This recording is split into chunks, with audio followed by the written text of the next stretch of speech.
You know I found Paula in a dumpster, right? What? You said you met her at the supermarket. I did. It was the bin out behind the dime a dozen.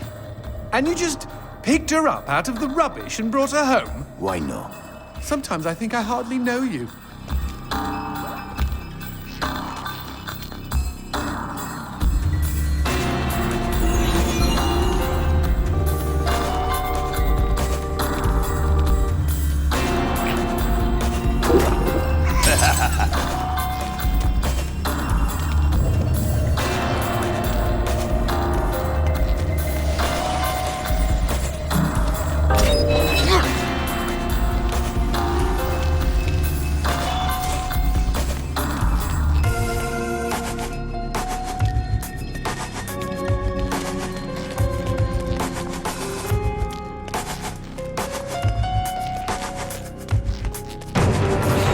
That? I don't know, but we've got company, as in lots of. Well, if they pull up a chair, I would be happy to beat them with it.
The man who never had his fill.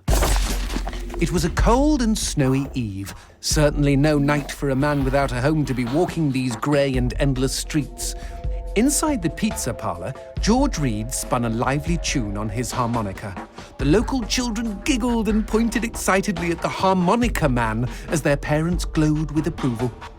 His reward would be all the pizza he could eat, 6 pies at least, and a warm bed in one of these folks' homes. He knew they were good for it. But when he tucked in for the night, George had not had his fill. As the years and calories stacked up, most men would have got older and fatter. Yet for all he consumed, George only got thinner as he washed from town to town. Tapeworm. Tonight he plied his trade with some grannies and orderlies in a nursing home. Hoo-ah-ha! His harmonica filled the room with joy. After devouring 3 helpings of pork chops and mashed potatoes, he eyed the plate of the old woman next to him. Juice dribbled down his chin. "Go ahead, Georgie," she said. "You're such a good boy, you shouldn't have to starve." But George had not had his fill. Early the next morning, he was already on the freeway with his thumb in the air. "Where are you headed?" said the man in the truck. "Nowhere," said George. "Anywhere." It was a new decade, and tonight George played to an all but empty bar in the city. He had lost a lot of weight. Afterwards, the only woman in the joint took the stool next to him and asked him his name. The bartender leaned over the counter. "You don't know this guy, Mary. George is famous, been all over the tri-state area." With a wink, he added, "Man's insatiable." And that night, George proved it as he buried his face in Mary's beaver. Holy woodland creatures! Attaboy, George! Attaboy, George! play that harmonica, she purred. But even after 5 trips to heaven and back, he had not had his fill. The morning after was an awkward affair as they stared at each other over coffee. One wanted to feel more, the other just wanted to feel.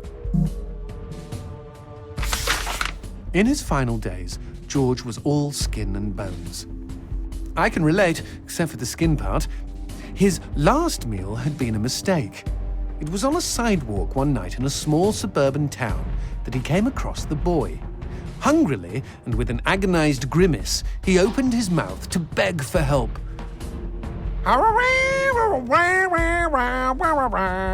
Out came a cacophony of wheezes and toots, but the boy understood. Wait, you mean Jorge ate his harmonica? Once he was alone, George Reed looked at the candy bar he held in one hand and began to cry.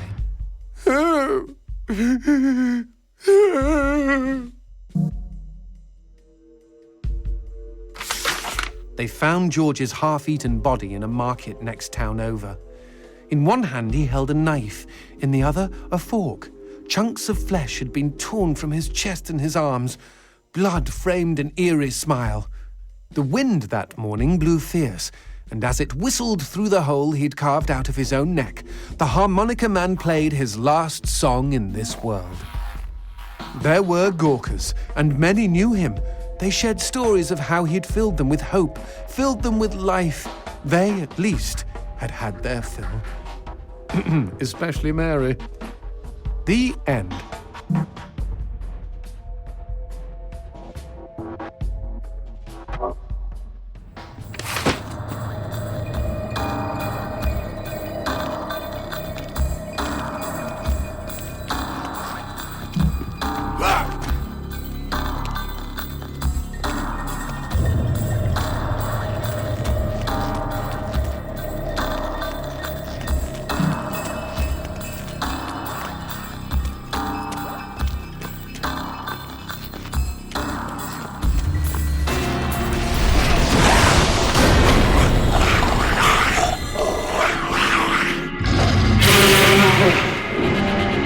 Cheeky him! He doused our goat! Then let's put out some lights of our own.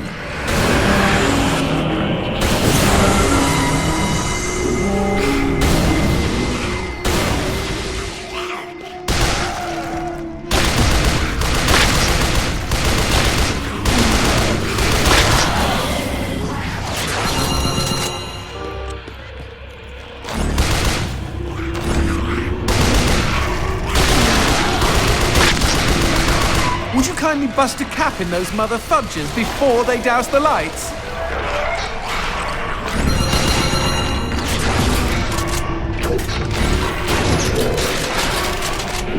You know, we never finished talking about you kidnapping Paula. I didn't kidnap her. All about the skin. Isn't that illegal in some states? What did she say? Nothing. Not for weeks.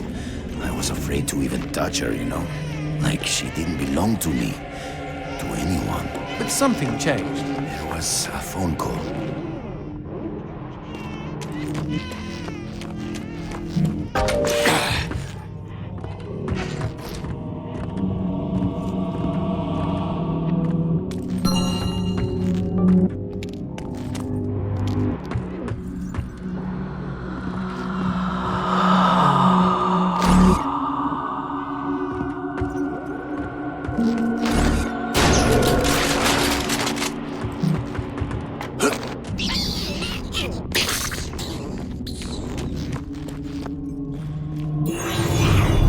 Speaking of phones, put that on hold, G. We've got company.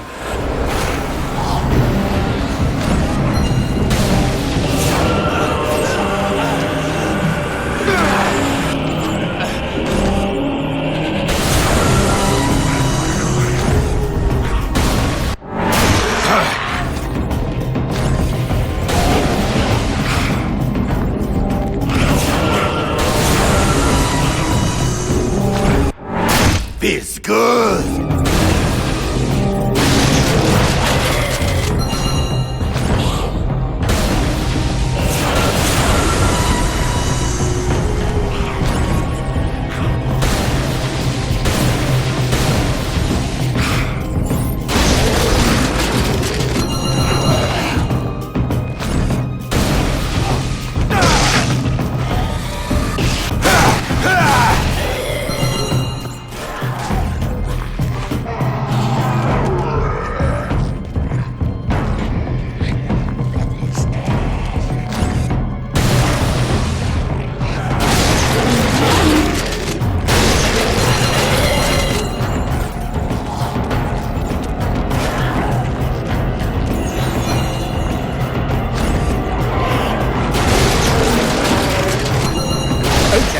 Now what's this about a phone call? Me and Paula were eating when the phone rang. Suddenly, she slams her fork down and says, "Don't answer it!" Creepy. First thing she ever said to me. But I got up to take the call. Johnson, you should have seen her. She jumped out of her chair, ran to the phone, and ripped it right off the wall. Whoa. Then she came and put her arms around me and started crying. It was the craziest, weirdest, sexiest thing I have ever seen. I have been hers ever since.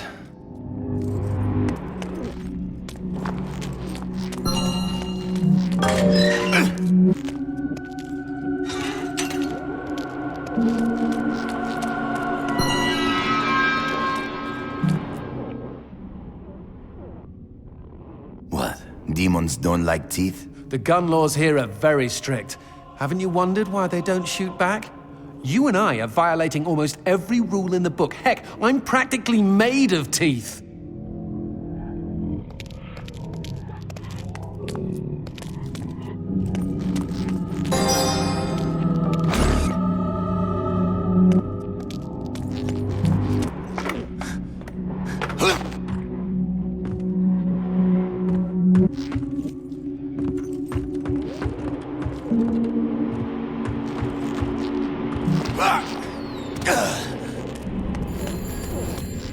Expecting any phone calls? No, siree.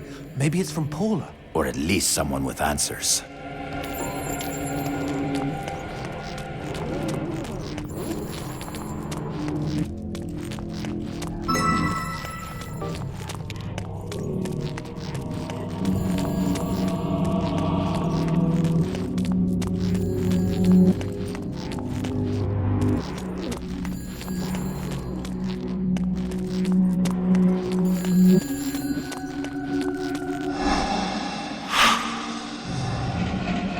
Dios mío.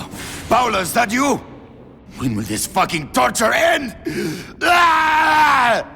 From hottie to hamburger, just like that.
Fireworks! We could use these to chase away the darkness, at least in short bursts.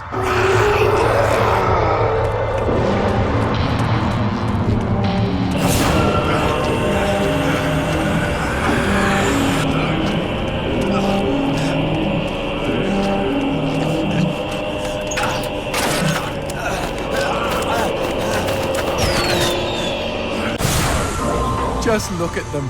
Fiery sprinkles in a great big chocolatey sky. Johnson, shut up.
fucking darkness!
What the shit is that? Let's take a closer look.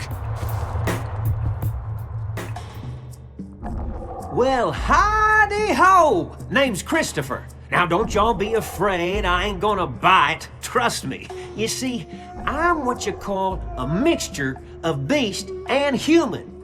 Oh, best of both worlds, my pappy said. But what are you doing around these parts? Ain't you immortal? Why should I tell you?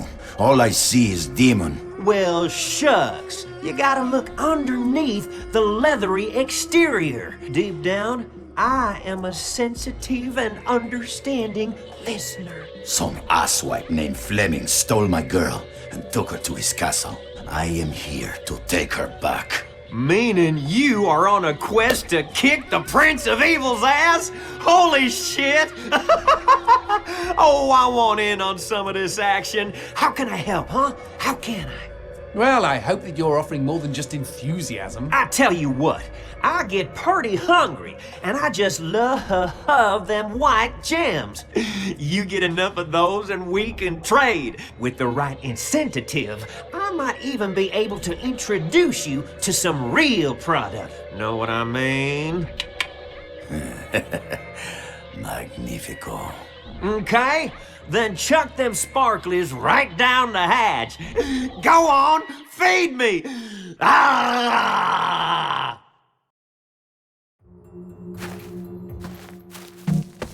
Y'all take care now.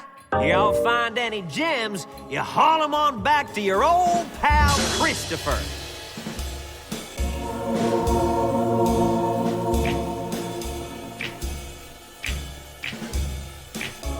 I'm surprised Christopher hasn't had a visit from the GEA. You read about gem busts all the time.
Whoa, what's this? Sushi with a dick? These guys may look ugly, but they're actually quite useful. Are they friendly? Yes, I kept one as a pet. Hit them with light, and they'll keep you safe.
Cemetery. Really? I had no idea. No, there isn't. No need to get snippy. It's just this wasn't here before. Since when do demons get buried?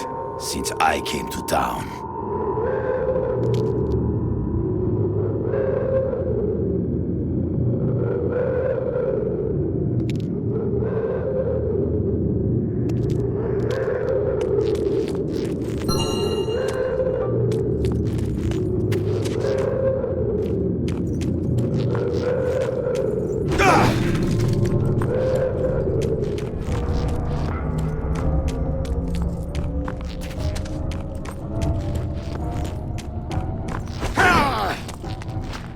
Whoa, who did this? Mr. X! Only a demon hunter could kill this many and not be lying dead next to them.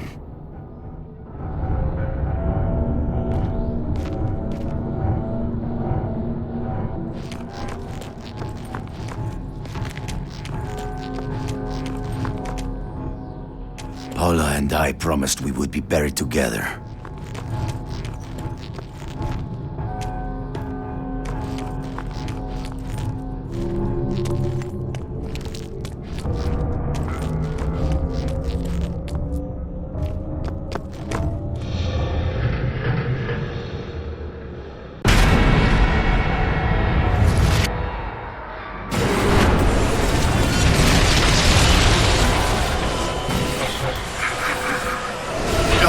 Any suggestions? Aim for the head! Not that you really have a choice.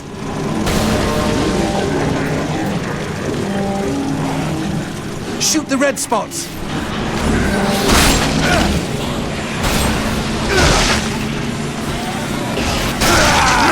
Magnifico!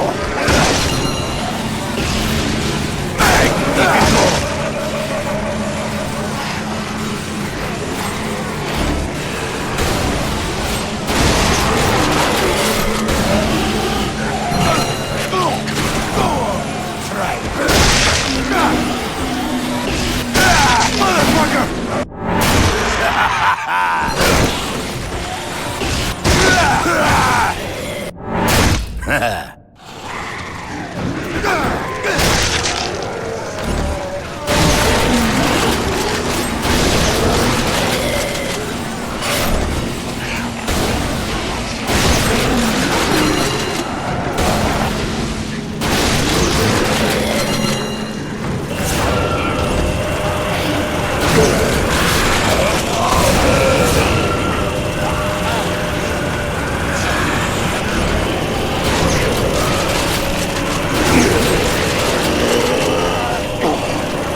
Cabron!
Darkness. Where is a god when you need one? Okay.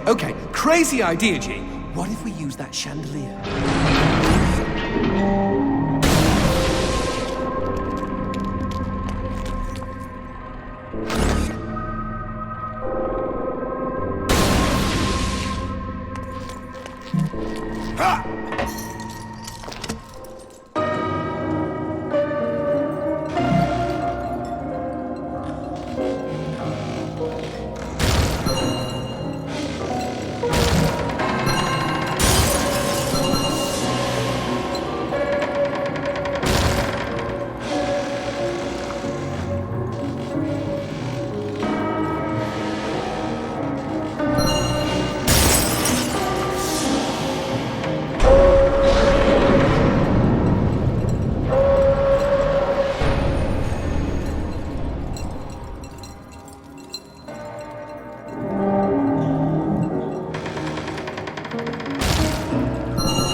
Me, or are these crystals a bit phallic?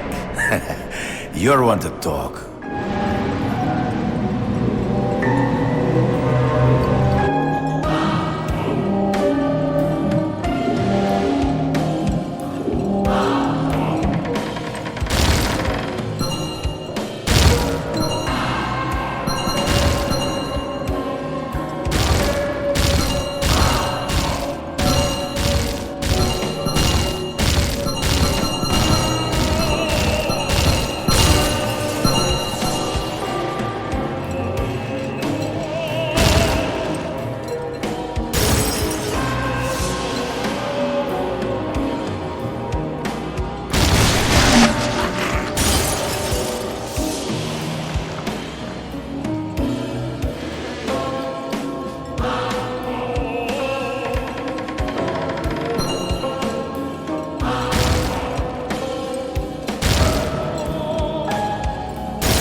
You see? Chandelier! Brilliant idea! For one you pulled out of your ass. Wrong. I don't have an ass.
How'd you two get here so fast?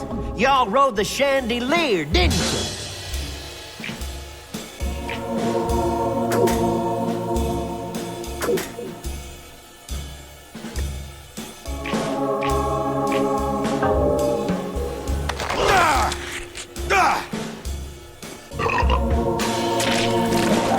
Happy trails!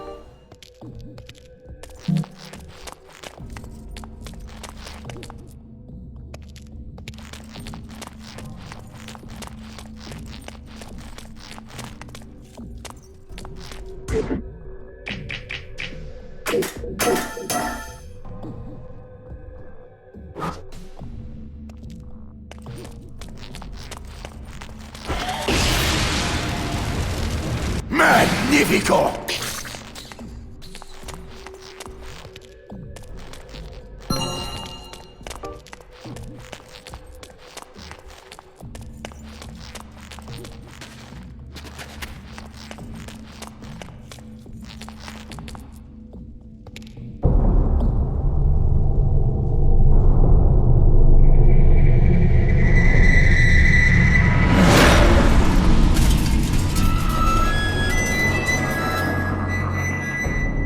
It sounds like a cat having sex with a harmonica, and not the consensual kind. Hey, every demon has the right to pick the music for his own funeral.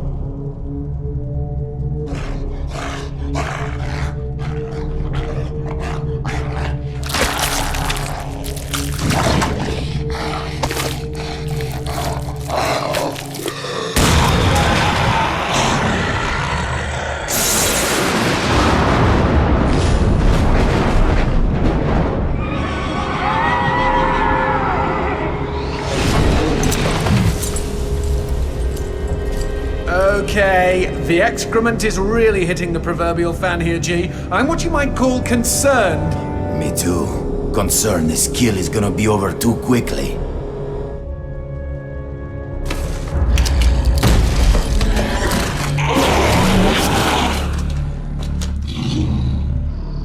Might I suggest we not just stand here?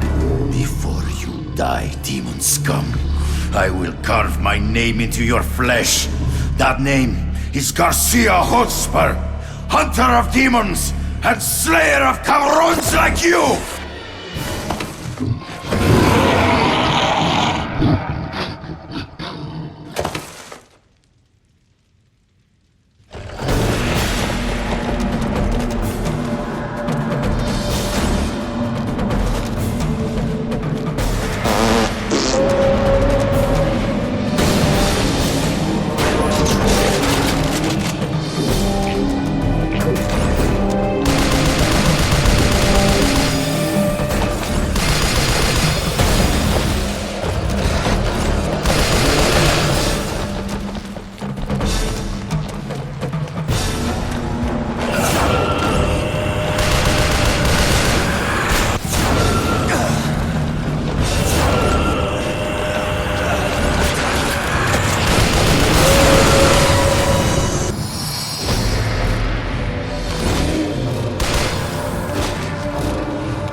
was a pretty prize. I smell an upgrade.